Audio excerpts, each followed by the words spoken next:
Praise గలవాడు అందరికీ యేసుక్రీస్తు ప్రభు నామములో శుభములు తెలియజేసుకుంటున్నాను. ఈ సమయంలో మనము ప్రార్థన చేసుకుందాం. మా ప్రియగల పరలోకపు తండ్రి, నాయన ఈ దినము నాయన మీరే మాతో మాట్లాడమని ప్రార్థిస్తుంటున్నాం తండ్రి. మీ వాక్కును నాయన మా యొక్క నోటిలో నుంచి మీరే తండ్రి సహాయం దయచేసి నడిపించమని నజరేయుడని యేసుక్రీస్తు శక్తి కలిగిన నామం పేరట దీనంగా అతి వినయంగా బ్రతిమాలు వేడుకుంటున్నాను పరమ తండ్రి, ఆమెన్. ఈ సమయంలో యోహాన్ రాసిన సువార్త 15వ అధ్యాయం మనము చదువుకుందాం. 1, 2, 3 వచనములు. యోహాన్ రాసిన సువార్త 15వ అధ్యాయం 1, 2, 3.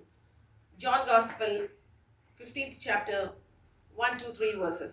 నేను నిజమైన ద్రాక్షావళిని, నా తండ్రి వ్యవసాయకుడు. నాలో ఫలింపని ప్రతి తీగను ఆయన తీసి పారవేయును. ఫలించు ప్రతి తీగ మరి ఎక్కువగా ఫలింపవలనని దానిలోని పనికిరాని తీగలను తీసివేయను.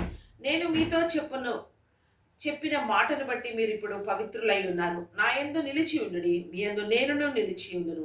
తీగ ద్రాక్షావళిలో నిలిచి ఉంటేనే తనంతట తానే ఎలాగో ఫలింపదో, అలాగే నా యందు నిలిచి ఉంటేనే కానీ మీరును ఫలింపరు. ద్రాక్షావళి నేను, తీగలు మీరు. ఎవడు నా యందు నిలిచి ఉండునో, నేను ఎవని యందు నిలిచి ఉండునో వాడు బహుగా ఫలించును. నాకు వేరుగా ఉండి మీరు ఏమీయూ చేయలేరు. 4వ వచనము 5వ వచనం కూడా నేను ఇప్పుడు చదివాను. అంటే ద్రాక్షావళి ఫలిస్తూ ఉంటుంది. అది రోజు ఇట్లా ఫలిస్తూ ఉంటుంది. ఆ ద్రాక్షావళి ఫలించి తీగలు చక్కగా అల్లుకొని ద్రాక్ష పళ్ళు కాస్తాయి. అయితే ఫలింపని తీగనంట యేసయ్య ఏమని చెప్తున్నారంటే నరికి పారవేయడని సెలవిస్తుంటున్నారు.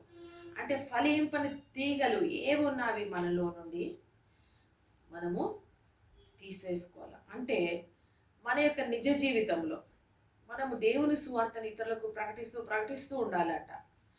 మనకు దేవుడు ఇచ్చిన యొక్క ధన్యతను మనమే ఉంచుకోకుండా ఇతరులకు మేలుకరంగా ఉండి మనము ఫలించి అభివృద్ధి పొంది ఇతరులను ఫలింపజేసే విధంగా ఉండాలి. లేకుంటే దేవుడు నరికి పారవేస్తాను అని వాక్యంలో సెలవిచ్చారు తీగను.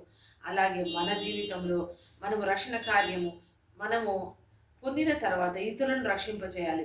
ఒకవేళ ఒక మంట ఒక అబ్బాయికి తగిలి కాలుతున్నాడంటే మనం రక్షిస్తాం కదా. అలాంటిది పాతాళ లోకం వెళ్ళే వారికి మనము ఎవరైతే జారిపై నశిస్తున్నారో వాళ్ళందరినీ కూడా మనము బయటకు తీసుకొచ్చే ప్రయత్నం చేయాలి. ఎందుకంటే ఈ చిన్న కాలేదానికి మనం ఎదురు పడితేనే మనం బాధపడుతుంటాం.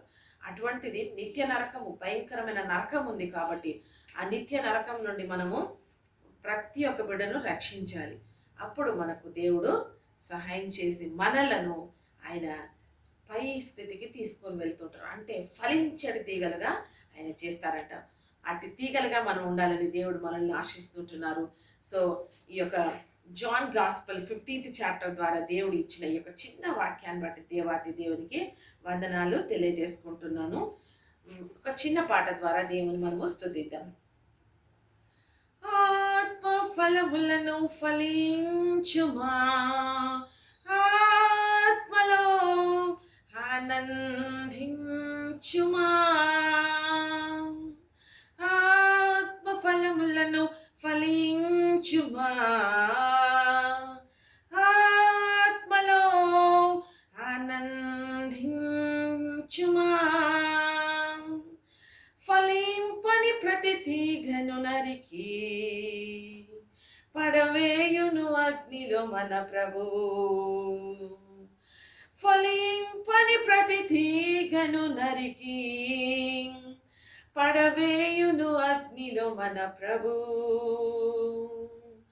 ఆత్మ ఫలములను ఫలించుమా, ఆత్మలో ఆనందించుమా, ఆనందించుమా. హల్లెలూయా. Praise the lord.